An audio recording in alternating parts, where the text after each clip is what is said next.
Doctor Strange in the Multiverse of Madness took a turn I honestly didn't expect.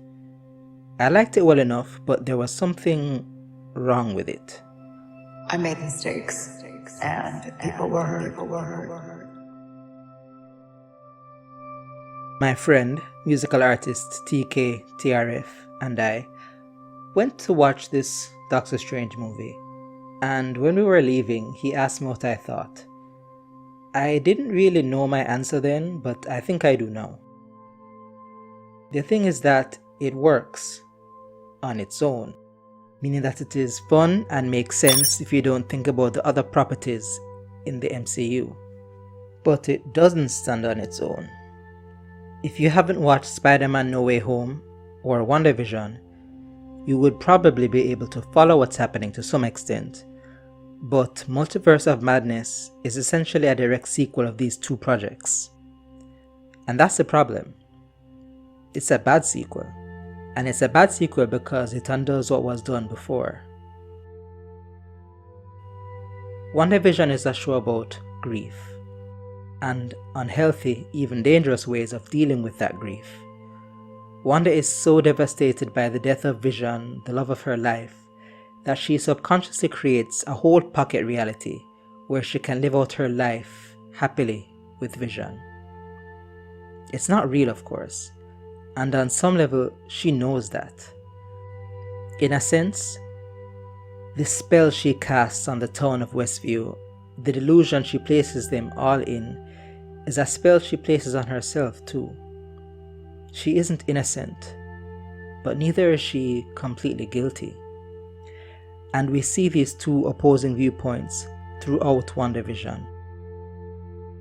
The government agency known as SWORD treats her like the enemy and wants to put an end to the whole thing, even if it means killing Wanda. Monica Rambeau, on the other hand, wants to protect Wanda. She sees Wanda's grief and risks her life to help Wanda to free herself from the delusion, to work through the grief. Given the chance and given your power, I'd bring my mom back. In the end, after the big CGI battle, Wanda finally accepts that she has no right to maintain her delusion at the cost of an entire town's freedom. By this time, she's given birth to two young boys who are very real to her. Whether they are actually real is up for debate, but she ends the spell and lets them go. She lets them fade into non-existence, along with this vision that her witchcraft also created. This is character growth. Wanda isn't forced to put an end to her delusion. She makes the decision herself. Granted, this growth is imperfect. Wanda never apologizes to the people she's wronged. Her focus is on how they see her, not what she's done to them. They'll never know what you sacrificed for them. It wouldn't change how they see me. To me though, with other characters rooting for her, the stage is set for further growth.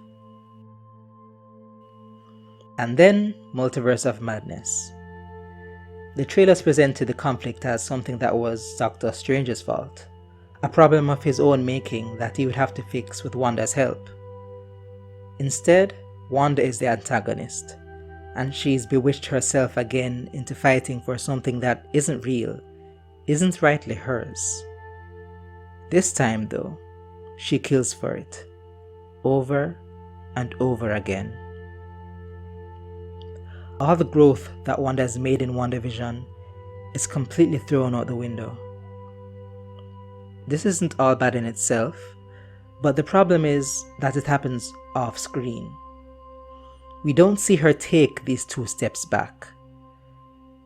And there are some serious steps. It makes the whole thing unbelievable to me. Remember, Wanda ended the spell that created and sustained her sons. That's a decision she made. It was hard, but she did it. How am I supposed to accept that she made a complete 180 and is willing to destroy the multiverse to get other versions of her sons? How am I supposed to believe that she would kill another version of herself for this goal? What changed in Wanda? They should have walked us through a change that drastic. Sure, the Darkhold, the spellbook that she gets at the end of WandaVision, can work as an explanation, but I need to have seen her take the step towards darkness. And there are other unanswered questions too. Wanda has lost the brother she grew up with. Wanda has lost the man she fell in love with. But she doesn't risk the multiverse for them. No, she risks it for her children. Why them? The movie has Wanda say that it's because she's a mother, but that's just cheesy writing. What do they represent for her that her brother and her boyfriend don't? Something from her childhood? What? Also, why are other versions of her sons alive in these other universes? WandaVision made a point of showing that they could not exist outside of the pocket dimension that Wanda made. Does it still exist in all universes outside of the main MCU continuity? If so, how? Why? And why was this question not answered? In essence, Doctor Strange in the Multiverse of Madness is just as much WandaVision 2.0 as Doctor Strange 2. It brings Wanda even further back than she is at the start of WandaVision, and ends with the cliché redemption of having her kill herself to make up for all the evil she has done. There are unanswered questions, even unasked questions.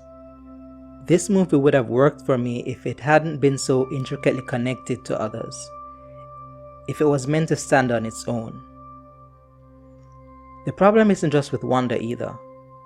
Doctor Strange himself makes a callback to Spider-Man No Way Home, with the line, "In the grand calculus of the multiverse, their sacrifice means infinitely more than their lives."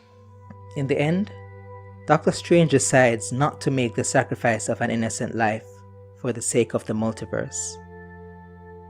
It's a growth from his character in No Way Home, but I don't think it was clearly shown how his character made this growth.